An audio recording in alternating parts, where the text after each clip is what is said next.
আমরা এখন একটা নীরব জঙ্গলে প্রবেশ করবো। এখন প্রবেশ করতে আমরা এখন হাতের ডান ছাদ দিয়ে আমরা যাচ্ছি জঙ্গলের ভিতরে। জঙ্গলের ভিতরে যেয়ে দেখবো জঙ্গলে কি কি পাওয়া যায় এবং কি কি দেখা যায়, সেটাই আপনাদেরকে দেখানোর চেষ্টা।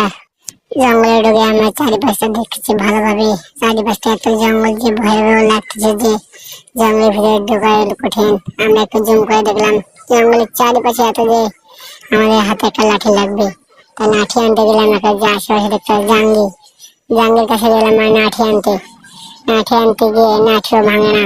লাঠি যে এত শক্ত, লাঠিও ভাঙে না গাইস। লাঠিটা এনে আমরা আবার চারিপাশে ক্যামেরা ঘুরিয়ে দেখলাম চারিপাশে যে এত জঙ্গল, আমার হাতে একটা লাঠিও কোনো খুঁজে পাচ্ছি না।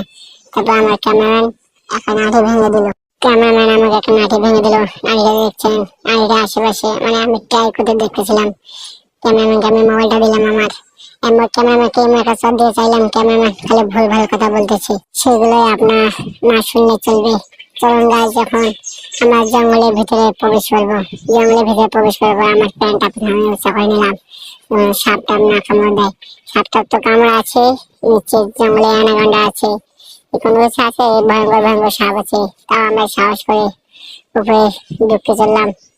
আস্তে আস্তে হেঁটে পায়ে গেছি যে আমার ক্যামেরাম্যান কোনো সাহায্য পাচ্ছে না। ক্যামেরাম্যান শুধু ভয় পাচ্ছে।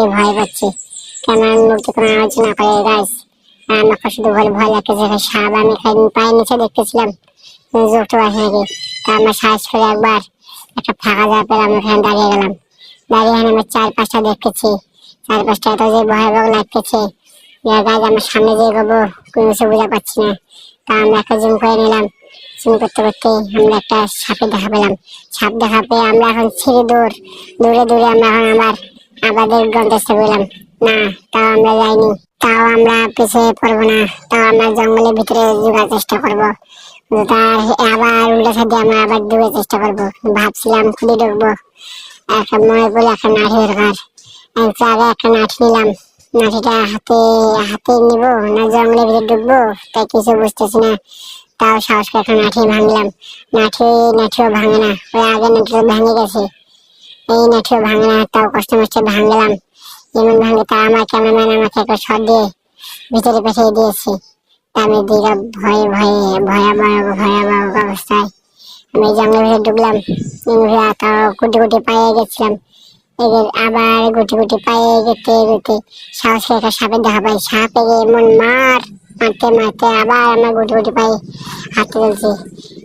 হাঁটতে আবার